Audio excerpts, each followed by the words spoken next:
ومن الناس من يعجبك قوله في الحياة الدنيا ويشهد الله على ما في قلبه وهو ألد الخصام وإذا تولى سعى في الأرض ليفسد فيها ويهلك الحرث والنسل والله لا يحب الفساد وإذا قيل له اتق الله أخذته العزة بالإثم فحسبه جهنم ولبئس المهاد صدق اللہ العظیم۔ سورۃ البقرہ آیت نمبر 204، 5 اور 6 آپ کے سامنے تلاوت کی ہے۔ اللہ رب العزت کا ارشاد پاک ہے وَمِنَ النَّاسِ مَن يُعْجِبُكَ قَوْلُهُ، حضور لوگوں میں سے کچھ بندے ایسے بھی ہیں کہ جن کی دنیا کی باتیں آپ کو بڑی اچھی لگتی ہیں، وَيُشْهِدُ اللَّهَ عَلَى مَا فِي قَلْبِهِ، اور جو کچھ اس کے دل میں ہوتا ہے اس پر وہ اللہ کو گواہ بناتا ہے، قسمیں اٹھاتا ہے، وَهُوَ أَلَدُّ الْخِصَامِ، اور وہ سخت جھگڑالو ہے، وَإِذَا تَوَلَّى سَعَى فِي الْأَرْضِ، اور جب آپ سے وہ پیٹھ پھیر کے جاتا ہے نا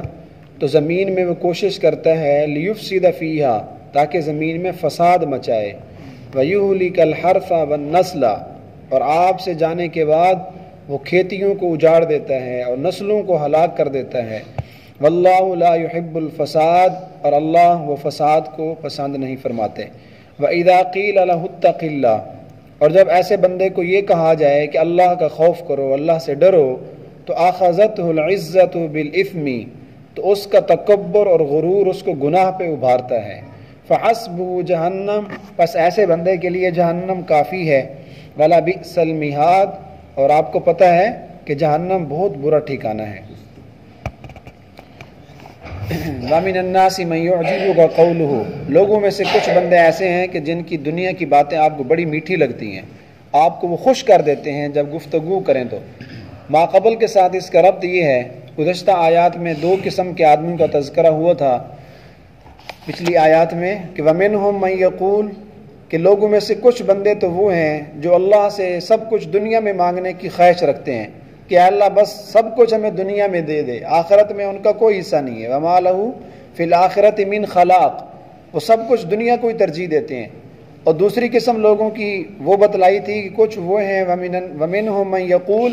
رَبَّنَا آتِنَا فِي الدُّنْيَا حَسَنَةً وَفِي الْآخِرَةِ حَسَنَةً، جو دنیا آخرت دونوں کی بھلائی مانگتے ہیں۔ تو اب اللہ تعالیٰ ان 2 قسم کے آدمیوں کے آگے مثال دے کے یہی بات سمجھا رہے ہیں کہ کچھ لوگ ایسے ہوتے ہیں جن کا مطمع نظر، ان کا مقصود، ان کا مطلوب محض دنیا کی زندگی ہوتی ہے، آخرت کی ان کو کوئی فکر نہیں ہوتی۔ تو اللہ پاک نے ایک ایسے بندے کے آگے مثال دی ہے جو حضور علیہ السلام کے زمانے میں تھا کہ وہ صرف دنیا کو ہی ترجیح دیتا تھا، اور آگے ایک اور آدمی صحابی رسول کی بھی مثال دی، حضرت صہیب رومی، کل کے درس میں انشاءاللہ آئے گا، تو کہ وہ دنیا اور آخرت دونوں کے لیے فکر مند رہتے تھے۔ تو یہ جو آیت ہے وَمِنَ النَّاسِ مَن يُعْجِبُكَ قَوْلُهُ فِي الْحَيَاةِ الدُّنْيَا، کہ کچھ لوگ ایسے ہیں کہ ان کی دنیا کی باتیں، ان کی چرب لسانی، ان کی جو زبان ہے وہ اس طرح چلتی ہے، ایسی ایسی باتیں کریں گے آپ کی مجلس میں آ کے آپ کو خوش کر دیتے ہیں۔ تو اس کے بارے میں مفسرین نے لکھا ہے کہ یہ آیت اخنس بن شریک منافق کے بارے میں اتری ہے۔ یہ بہت بڑا منافق آدمی تھا، جب حضور کی مجلس میں آتا تو بڑی میٹھی میٹھی باتیں کرتا تھا، کہتا یا رسول اللہ آپ سے، ہم سے بڑھ کر کوئی خوش نصیب ہے، ہمارے اندر آپ آ گئے، آپ جیسا نبی ہمیں مل گیا، ہم تو کائنات کے سب سے بڑے خوش نصیب آدمی ہیں، اور یا رسول اللہ ہم جب سے آپ کے پاس آ کر بیٹھے ہیں تو ہماری تو زندگی تبدیل ہو گئی ہے، ہم آپ کے پاس آ کر بیٹھتے ہیں خدا کی قسم دل ٹھنڈا ہو جاتا ہے، اللہ یاد آ جاتا ہے، اس طرح کی باتیں کرتا اور بڑی چرب لسانی سے کام لیتا، حضور علیہ السلام کو خوش کرتا رہتا تھا۔ اور جب یہاں سے اٹھ کے جاتا وَيُشْهِدُ اللَّهَ عَلَى مَا فِي قَلْبِهِ، اللہ پاک فرماتے ہیں یہ آپ کے سامنے بیٹھا ہوتا ہے نا تو اپنے ایمان پر خدا کو گواہ بناتا ہے، اللہ کی قسمیں اٹھاتا ہے کہ یا رسول اللہ ہمارے دل میں جب سے ایمان آیا نا خدا کی قسم زندگی تبدیل ہوگی، بڑا مزہ آ رہا ہے آپ کے ساتھ چلتے ہوئے، ہمارے جیسا زندگی میں کوئی خوش نصیب آدمی نہیں ہے، اور اس پر اللہ کی قسمیں اٹھاتا، وَهُوَ أَلَدُّ الْخِصَامِ۔ اور اللہ پاک نے بتایا کہ یا رسول اللہ دیکھ لو یہ جو آپ کے سامنے میٹھی میٹھی باتیں کر رہا ہے نا یہ منافق ہے، اس کے منہ پہ کچھ اور ہے اور اس کے دل میں کچھ اور ہے، الد الخصام، یہ سخت جھگڑالو ہے، یہ بہت بڑا منافق آدمی ہے۔ اور یہ کیا کرتا؟ جب مجلس سے اٹھ کر جاتا تولا سعی فی الارض، جب باہر جاتا تو زمین میں جا کے فساد مچاتا۔ مسلمانوں کی جو فصلیں ہوتی تھیں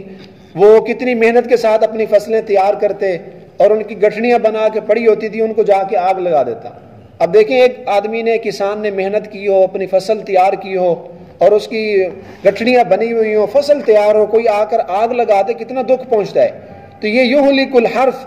یہ بڑے بڑے کھیت ہوتے تھے صحابہ کرام کے جنہوں نے بڑی محنت کی ہوتی تھی، اس کو جا کے اجاڑ دیتا، آگ لگا کے بھاگ جاتا، اور کئی دفعہ پکڑا بھی گیا۔ والنسل، اور مسلمانوں کے جو جانور تھے، مویشی انہوں نے پالے ہوتے تھے، تو خفیہ طور پہ جا کے ان کی خونچیں کاٹ دیتا، ان کی ٹانگیں کاٹ دیتا، تو جانوروں کو ہلاک کرتا تھا۔ تو اللہ پاک نے بتلایا یہ آپ کے سامنے جو بیٹھا ہے نا، تو یہ تو فسادی ہے، یہ تو جا کے لوگوں کی فصلیں اجاڑتا ہے، یہ تو جا کے نسلیں خراب کر رہا ہے۔ یعنی نسل سے مراد یہاں جانوروں کی نسلیں ہیں، جو ان کے خونچے کاٹتا ہے اور جانوروں کو، زندہ جانوروں کو ہلاک کر دیتا ہے، زندہ جانوروں کا گوشت کاٹ لیتا ہے۔ تو یہ جو منافق آدمی، بعض حضرات نے تو یہ کہا اس آیت کے بارے میں کہ یہ اس ایک آدمی کے بارے میں نہیں ہے، یہ بہت ساری ایک منافقوں کا ایک ٹولہ تھا، تو اس پوری جماعت کے بارے میں یہ آیت اتری ہے۔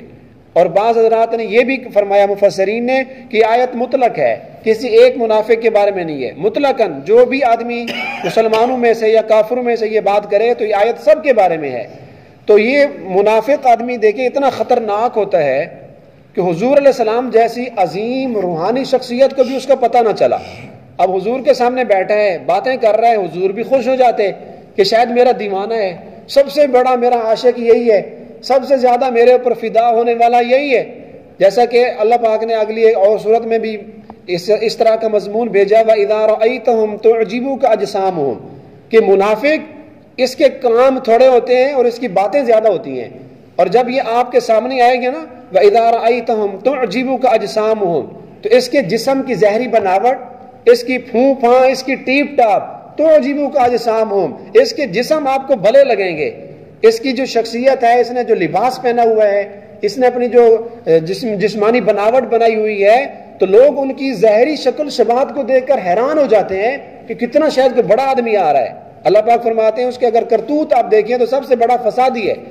الد الخصام، سخت جھگڑالو ہے۔ جو الد الخصام جیسے الفاظ ایک اور حدیث میں بھی آتے ہیں، حضور علیہ السلام نے فرمایا ابغض الرجال الی اللہ الد الخصام، کہ لوگوں میں سے سب سے برا آدمی، سب سے مبغوض آدمی جس پر اللہ ناراض ہوتے ہیں، اس کو پسند نہیں کرتے، الد الخصام ہے۔ الد الخصام جو بات بات پہ جھگڑے، چھوٹی چھوٹی بات پہ غصے ہو جائے، تیش میں آ جائے، گالیاں دینے آ جائے، اپنا تکبر غرور لوگوں کے سامنے ظاہر کرے۔ بعض باتیں ایسی ہوتی ہیں ان پہ جھگڑا بنتا نہیں، لیکن وہ جھگڑا شروع کر دیتا ہے، اپنے سے نیچے کمزور آدمی کے ساتھ وہ لڑائیاں شروع کر دیتا ہے۔ اس کو قرآن و حدیث کی اصطلاح میں الد الخصام کہتے ہیں۔ اللہ نے یہ لفظ اخنس بن شریک کے بارے میں بولا ہے کہ آپ کی مجلس میں بیٹھ کے تو بڑے شیرینی اور میٹھی باتیں کر رہا ہے، اور جب باہر جاتا ہے تو لوگوں سے جھگڑا کرتا ہے۔ پہلے بھی ایک درس میں یہ بات گزری کہ جھگڑا اللہ تعالیٰ کو بالکل پسند نہیں ہے، اور جھگڑالو آدمی وہ اللہ کے یہاں مبغوض ہے۔ بعض روایات میں تو آتا ہے کہ اس کے جو نیکیاں ہیں وہ سر سے اوپر ایک بلشت بھی اوپر نہیں جاتی جھگڑالو آدمی کی، اور یہ لڑائی جھگڑا انسان کے نیک اعمال کو ایسے ختم کر دیتا ہے جیسے اس طرح سر کے بالوں کو موڑ دیتا ہے۔ تو یہ الد الخصام ہے، منافق۔ اور منافق آدمی کے بارے میں بتلایا گیا ایک حدیث میں کہ اس کی 3 نشانیاں ہیں۔ اب جس آدمی وہ 3 نشانیاں پائی جائیں اس کو ہم اعتقادی طور پہ منافق تو نہیں کہہ سکتے، لیکن عملی طور پہ وہ منافق ہے، یعنی اس آدمی کے کرتوت منافقوں والے ہیں۔ اذا حدث کذب،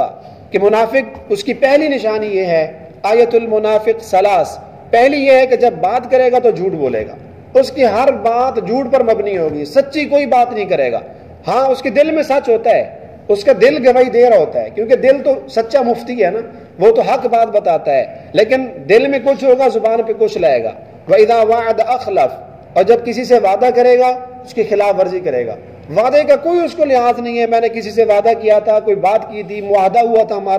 ہمارے اوپر دستخط ہوئے تھے، وہ میں نے وعدہ پورا کرنا ہے، نہیں، منافق کو کوئی پرواہ نہیں ہوتی، جتنا بڑا وعدہ کر لے اس کو کوئی پرواہ نہیں۔ وَإِذَا اؤْتُمِنَ خَانَ، اور منافق کی تیسری پہچان، اس کی علامت یہ ہے کہ اگر اس کے پاس بطور امانت کوئی چیز رکھوائی جائے تو اس میں خیانت کرتا ہے۔ امانت میں خیانت کرنا وعدہ خلافی کرنا اور جھوٹ بولنا آیت المنافق، یہ منافق کی پہچان ہے۔ تو اور منافق خطرناک اتنا ہے کہ انسان کے ساتھ ساتھ چل رہا ہوتا ہے اور اس کے ساتھ اس کا دوست بنا ہوتا ہے، اس کا بیلی بنا ہوا ہے، کاروبار میں اس کے ساتھ ہے، سفر حضر میں اس کے ساتھ ہے، لیکن نیچے نیچے اس کی جڑیں کاٹ رہا ہوتا ہے اور اس کے لیے بڑے برے برے منصوبے بنا رہا ہوتا ہے۔ تو خطرناک اتنا ہے کہ حضور علیہ السلام جیسی روحانی شخصیت کو بھی پتہ نہیں چلا، اللہ پاک نے قرآن کی آیت بھیج دی وَإِذَا تَوَلَّى سَعَى فِي الْأَرْضِ لِيُفْسِدَ فِيهَا۔ آگے اللہ پاک نے فرمایا منافق، یہ جو اخنس بن شریک منافق آدمی ہے تو اس کی ایک خصلت یہ بھی ہوتی ہے، اخنس بن شریک کی بھی ہے، جیسا کہ میں نے بتلایا آیت کا مفہوم عام ہے، یہ خصلت ہر منافق میں ہے۔ اذا قیل لہ اتق اللہ، جب اس منافق کو کبھی بلا کر کہا جائے نا، اس کو پکڑا جائے بھئی بیٹھ دیکھ آپ کا یہ کام غلط ہے، ایسا نہ کیا کرو، اتق اللہ، اللہ سے ڈرو، یہ کام آپ کا غلط ہے۔ اور اس اخنس بن شریک کو بھی بعض صحابہ کرام نے پکڑ لیا تھا، جب اس کی وہ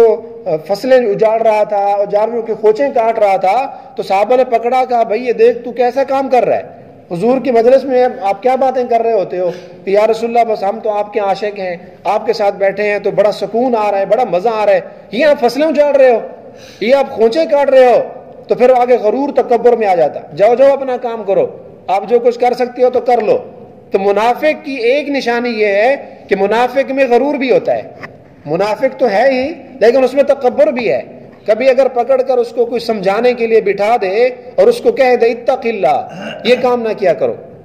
یہ آپ کے لیے مناسب نہیں ہے، یہ منافقت اچھی بات نہیں ہے، تو اخذت العزت، تو اس کو مزید غرور آ جاتا ہے، اس کو مزید غصہ آ جاتا ہے، وہ طیش میں آ جاتا ہے کہ مجھے کیوں سمجھا رہے ہو،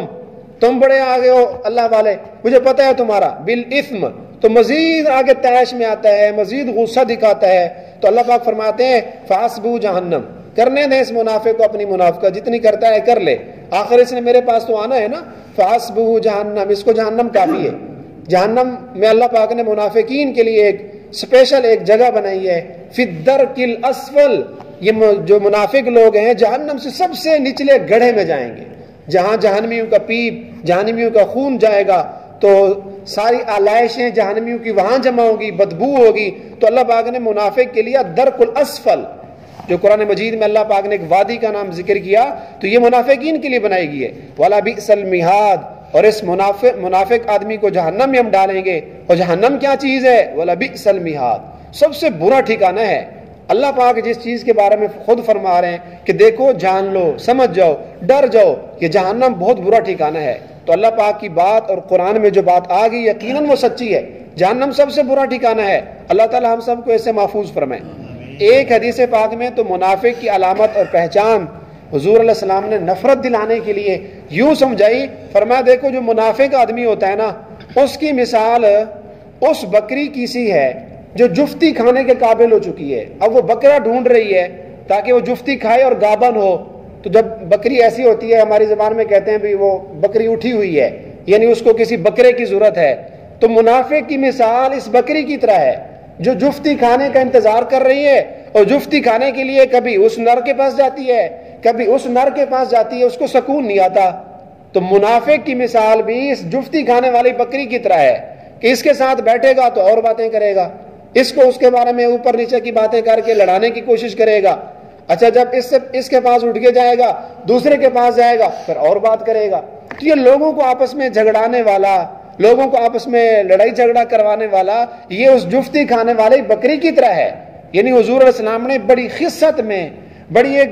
اس آدمی کے گھٹیا ہونے کی بات کی کہ دیکھو منافق کتنا گھٹیا آدمی ہے، یہ اس بکری کی طرح ہے، اس کو سکون بھی نہیں آتا، تو یہ بھی کبھی اس کے پاس جاتا ہے، کبھی اس کے پاس جاتا ہے، حالانکہ اس کا دل گواہی دے رہا ہوتا ہے۔ اللہ رب العزت سے دعا ہے کہ اللہ تعالیٰ ہمیں کفر سے، نفاق سے اور کفور ناشکری سے، یہ تین چیزیں اللہ تعالیٰ کو بالکل ناپسند ہیں، کفر، منافقت اور ناشکری، اللہ تعالیٰ ان سے ہم سب کو محفوظ فرمائے۔